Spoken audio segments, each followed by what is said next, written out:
Welcome to another episode of The Heart of the Matter. Today we have with us Eryca Freemantle and we're talking about fitness and beauty.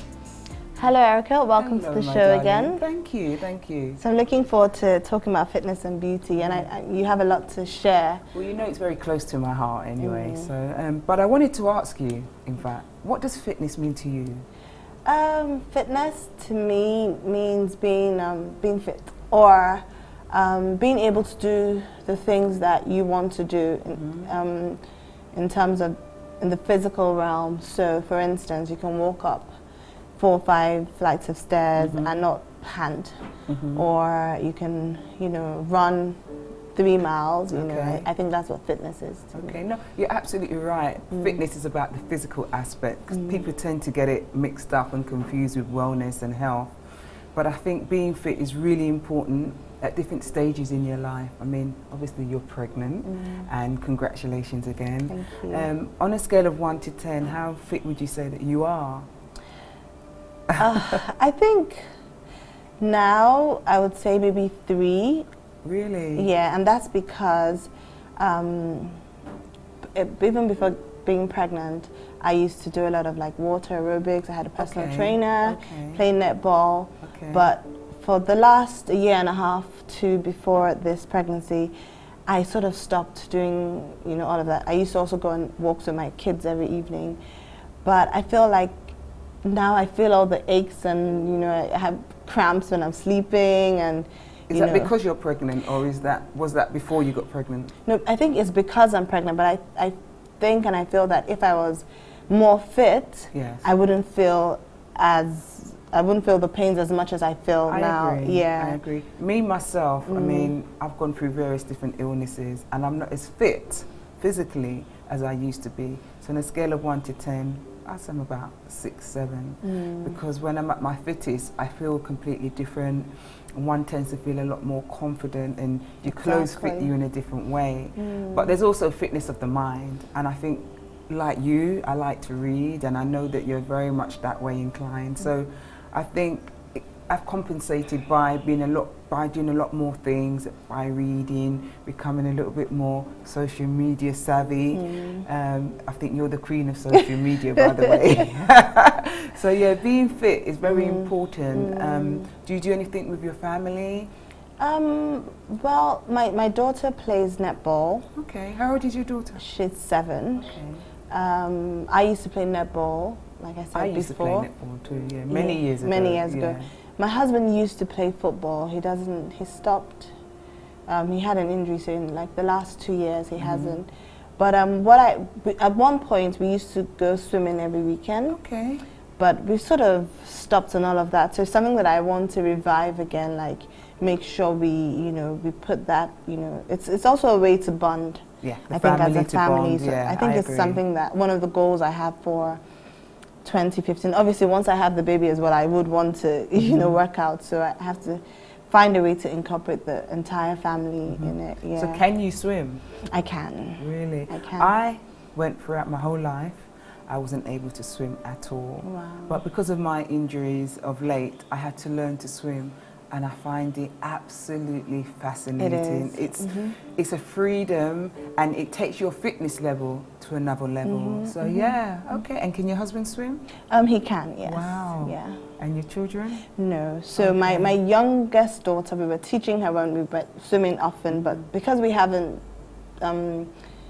been consistent, she's sort of, backed up. Is she afraid of water? She's not, but my youngest daughter is. She's afraid of water. So my goal is I was going to get them a swimming teacher and just try to make sure. Step by step, stage by stage. Yeah. You know what I've noticed by being in Nigeria more regularly is that Nigerians on a whole are becoming a lot more fitness aware. I've noticed a lot of people jogging over the bridges, a lot of people going for walks, and I remember coming here a couple of years ago, I never saw anything like that. Do you know why that is?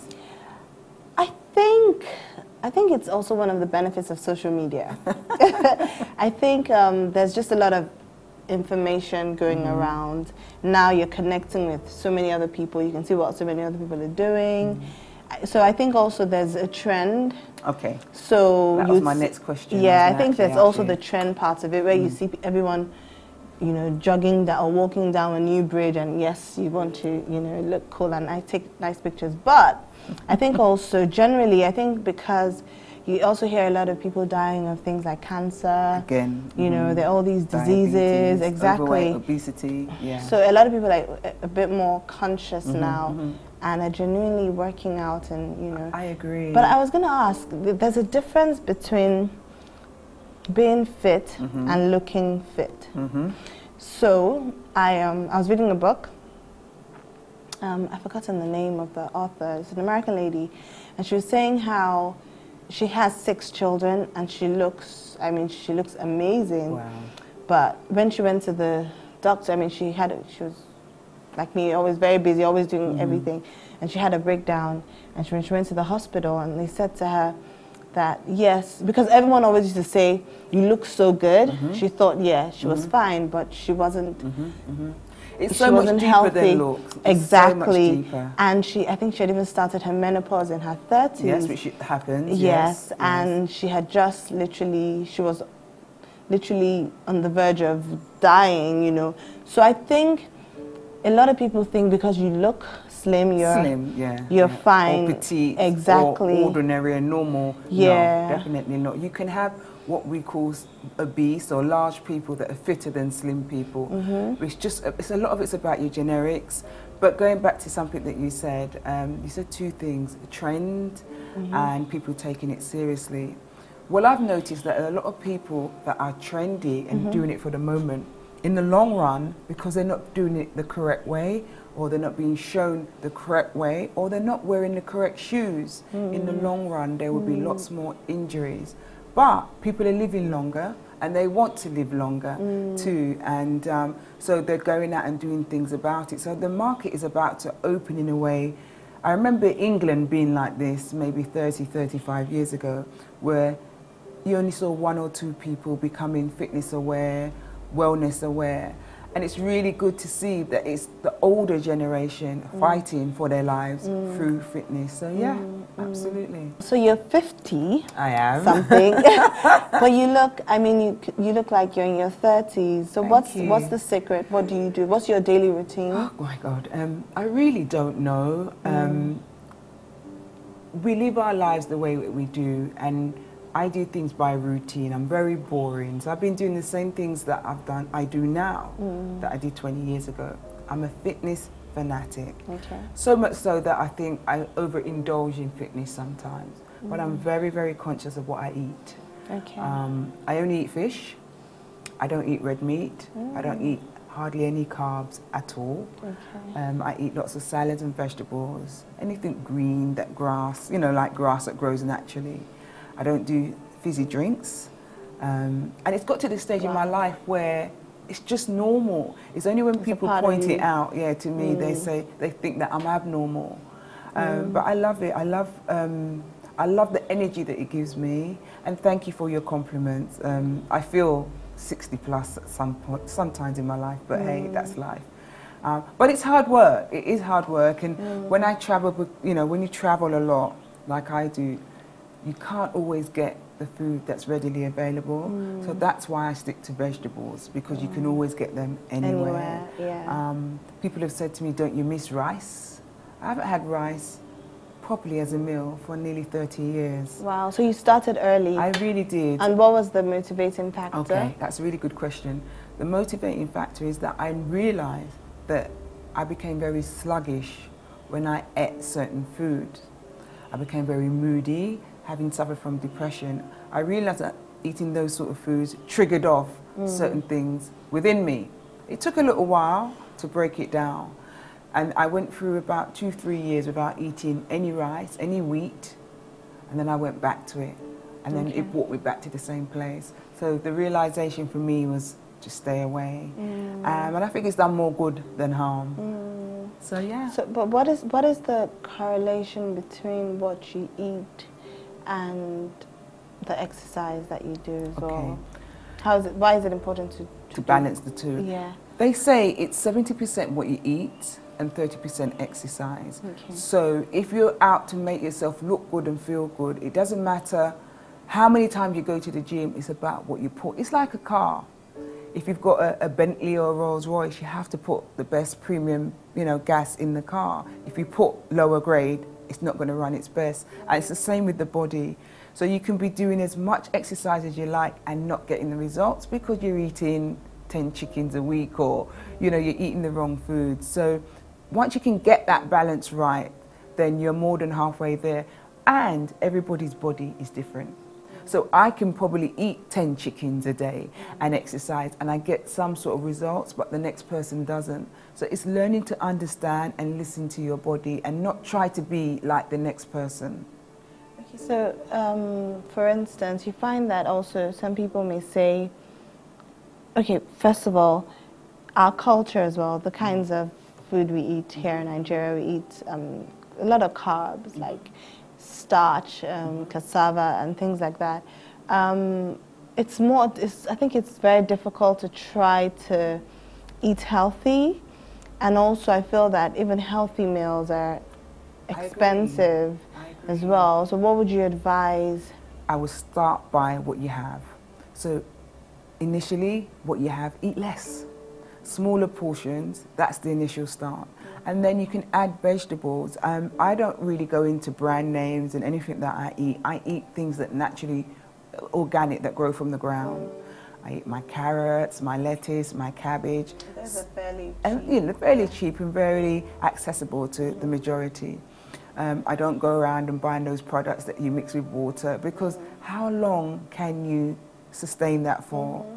So the first thing I would say is look at what you're already consuming and reduce the amount. And I've seen some large amounts of food that people eat because it becomes a habit. And what I also notice is that people tend to eat a lot more when they're not at their happiest. When you're happy, you tend to eat a lot less because you're running around, you're on this high. So the first thing is to look at what you're actually consuming and take it from there. But I find that it's also, there's a duty that mothers or fathers need to play, there's a role they need to play with their kids, because I didn't start early with my kids. And I find that when I put like greens in their food, no mommy, and then they try and pick, and I don't want them to be like me, because now I'm really, it's a struggle.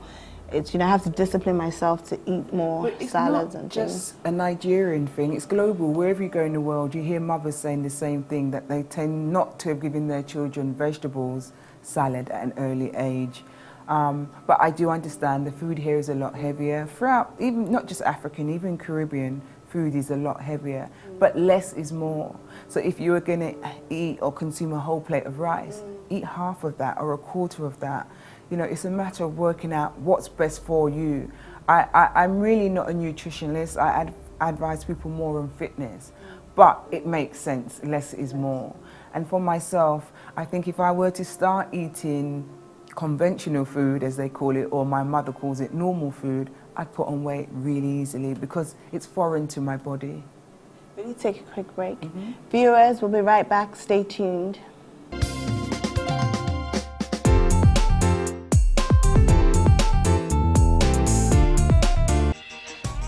Watch your favorite Heart of the Matter episodes online at www.theheartofthematter.tv. Also, check out exciting behind-the-scenes photos. Leave your comments and like us on Facebook.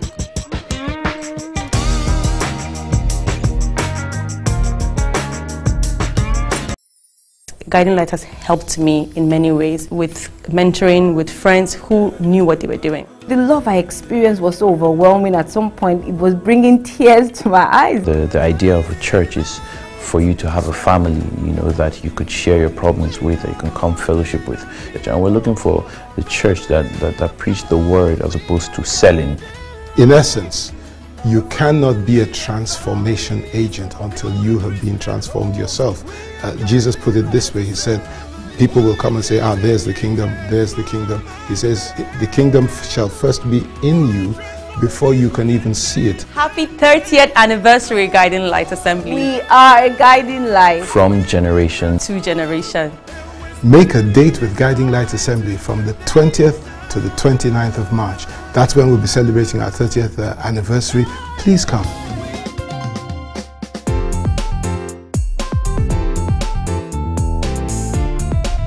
welcome back to the Heart of the Matter. We still have with us Eryca Freemantle.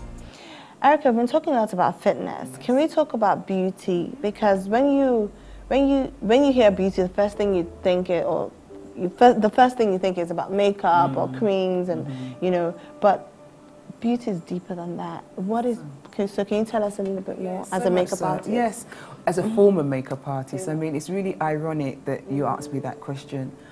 Having coming from a makeup industry myself, that's exactly what I used to think many years ago. When I heard the word beauty, I'd always think of makeup, skincare.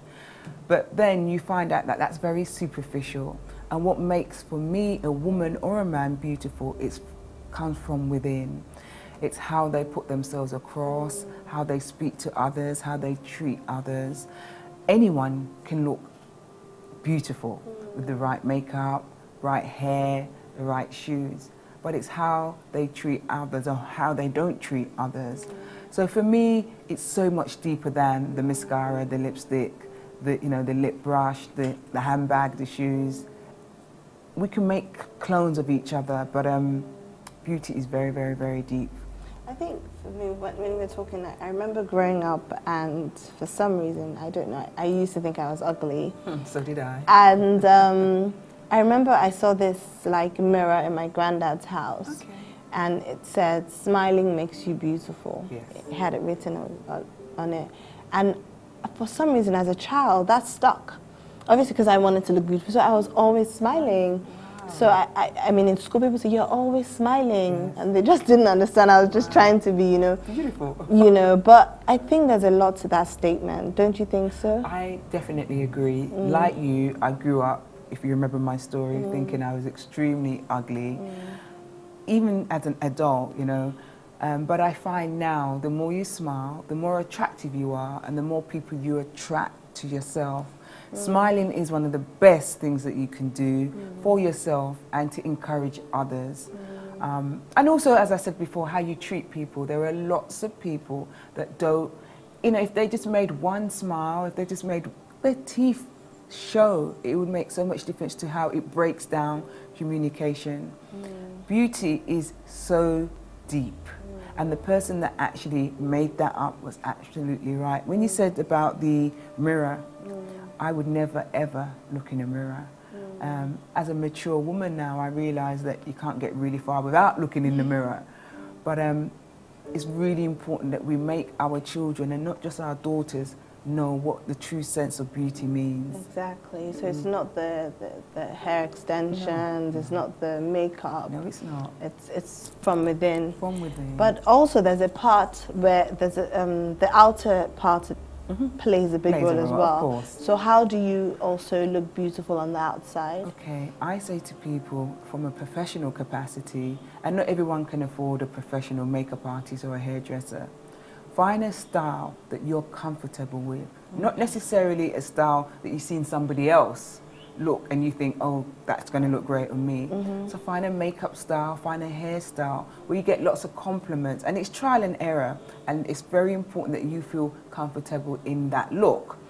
Then you can obviously adopt that look to suit different occasions, but less is more, especially on a day-to-day basis. And if it makes you feel good, then you're 60% there. So yeah, me, myself, makeup artist, former makeup artist, I hardly wear any makeup, and people have said to me over the years, "Where's your makeup? I expect so much more." But I wear it as much makeup when I feel I need to. But for me, less is more. So what is good and bad makeup? That's a really good question.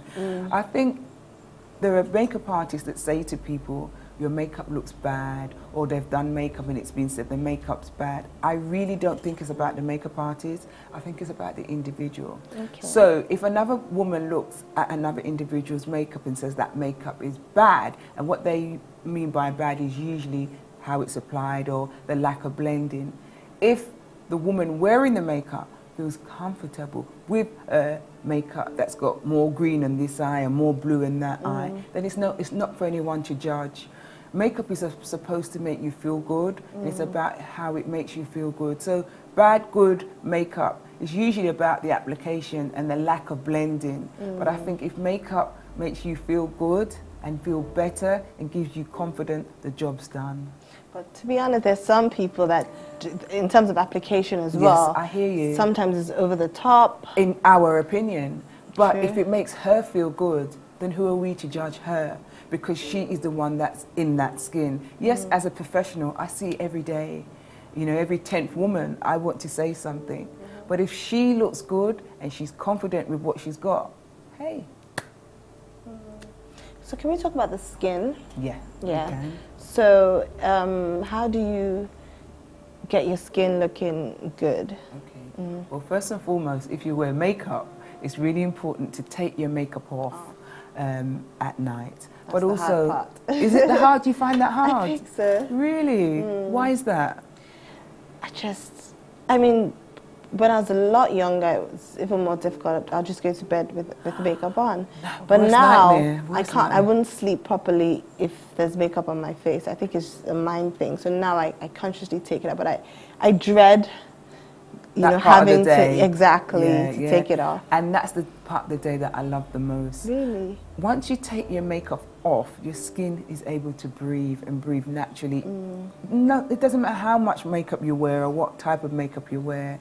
There's nothing better than natural. So take your makeup off at night. But over the years, over a long period, what you'll find is that your skin will look a lot better. And you know what you could do in your 20s, go to bed with your makeup on. You can't do that in your 30s. You'll see how your skin suffers in your 40s and your 50s and your 60s. So it's really good to educate your skin from an early stage and educate our daughters, because what we do, our children emulate. I mean, have you ever seen a beautiful man? What you call beautiful man? And if so, define. A beautiful man. Yeah, clearly he would be good looking, attractive to the eye. I don't know, there's just something about, when you say, because I do use that term, or he's beautiful. I have used it as well. You know, I think it's, yes, in appearance, but maybe the charisma as well. There's just something well-rounded about, makes a man beautiful, I think. Well, I met this young man a couple of weeks ago, and I just stared at him. I was introduced to him, and I just stared at him because he was so beautiful. Why was that? He cleans and tones and moisturizes his skin, and that was the first thing that I saw. Yes, there are products out there available for men, so we've got to educate our men to look after their skin. But he used the right products for his skin type, and it showed. He looked gorgeous, gorgeously beautiful, but still masculine. You know, there wasn't anything feminine about him, but it just showed that he really looked after his skin, and all the things that you described as well, a bit warm, full of character, but his skin just jumped out at me. Wow, that's interesting. Very interesting. So men can do the same. I was going to ask, how bad is it for you to wear makeup every day? I don't think it's bad to wear makeup every day. It's bad to go to bed with your makeup on, and it's bad not to remove it. But I wear makeup most days, except for when I'm in the gym. I don't think it's a bad thing. But like anything else, you have to maintain your skin. You have to maintain the surface and cleanse, tone and moisturize. And occasionally, you know, go for steams and look after the skin long term. Okay, so now that everyone is going natural, and in terms of products, what kind of products, what natural products can you use that would make your skin look good? Yeah, that's So a really good question. I don't want to use processed products all the time. Yeah. I know the shea butter is good. I know honey is good as well. What other products? Again, it boils down to your skin type. Just because something's natural doesn't mean it's right for your skin type. And there are 4 main characteristics of skin types. So you've got normal, you've got oily, you've got dry, and you've got sensitive. There are a few others as well. So even if you're using natural products, you need to use products that work with your skin type. And as I said earlier, the best way to get your skin diagnosed, if you're not sure, is to ask a specialist and use the right products for your skin type. That's really important. Okay. So basically saying to know what your skin type is, just ask. Or is there any way, because I find that I go buy products and they're like, what's your skin type? And I just say combination. Yeah, most people say combination because they feel a bit oily, they feel a bit dry in areas, but we go through periods where our skin is dry in more areas, so that makes it dry, because if it's over 70%, then it becomes the majority. Then oily, and I'm sure your skin's changed a lot now that you've been pregnant. When you're pregnant, it goes through so many different changes. Me, when I travel, my skin changes. I tend to be more on the normal. Is it the water? The water, the flight. You have to be conscious of so many things. The sun, but the most important thing is to look after your skin and give it what it needs by cleansing, toning and moisturizing. And a lot of people don't realize that. And stress. Stress can cause so many negative things to happen to your skin. Yeah, and how do you know? Because sometimes you may have like acne or zits or pimples and things like that. Is it a function of what you eat, or is it a function of stress, or is it a function of your skin? It's all three. All three. Predominantly, when someone has a flare-up acne, it's usually stress, or they're going through something in their lives. But it also could be hormonal. Some people it's hereditary, so it's normal. But there are things that you can do to eradicate or reduce acne, which is not really nice, especially. Well, it's not really nice at any age. I was going to say as a teenager, but I know a woman of 40 that broke out with really bad acne, and she was really upset because she'd gone throughout her whole life without a pimple. But it's also knowing which products to use and what you eat. What you eat is really, really important. There may be certain foods that trigger off things and make your skin go a little bit crazy. As we begin to round up, what does sleep have to do with beauty? Is there a correlation? I think sleep has to do with everything. Sleep is when our skin rejuvenates, when we sleep. Lots of things happen to us while we're sleeping, and the lack of sleep can make us add 10 years. Lack of sleep over a month can put 10 years on you. Your skin shreds a lot in the night. It goes through so many different things. So sleep is far more important, I think, even more than food, because with food you can adjust, you can change your diet accordingly, but without sleep, So you can't function. How long, what will you define as good sleep? Everybody's different. Okay. Some people, they only need 3-4 hours. I sleep now 6 hours sleep. I used to sleep maybe an hour a night because I was going through different stages of different things in my life. Very stressful. But I think on average, between 6 to 8 hours is a really good night's sleep, a really good night's sleep. Thank you for that. Before we go, some of our viewers would probably want more information on what we've been talking about, and how can they get more information? Okay, well, in regards to fitness, I'm going to be spending a lot more time in Nigeria, in Lagos, and I'm a fitness consultant for the Bodyline, which is an exclusive elite wellness and health spa. And in regards to makeup, skincare, they can get hold of me online on my website, which is www.erycafreemantle.com. Okay, thank you, Eryca. Viewers, we hope you've enjoyed this episode, and we hope you've learned a lot, and it would help. All the things you've learned would help you set your goals for 2015 in terms of fitness and health and beauty as well. Until next week, stay blessed.